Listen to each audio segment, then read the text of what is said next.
Sa iba pang balita, bukas ang Sorsogon Provincial Disaster Risk Reduction and Management Office na ipamigay po ang mga volcanic deposit sa paligid ng Bulkang Bulusan.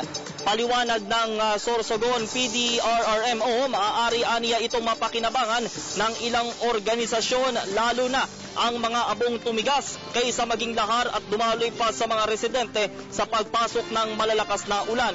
Sa ngayon, nakikipag-ugnayan na ang PDRRMO sa mga lokal na pamahalaan sa lalawigan upang makagawa ng estratehiya sa pagkuha ng mga abong naipon sa paligid ng bulkan.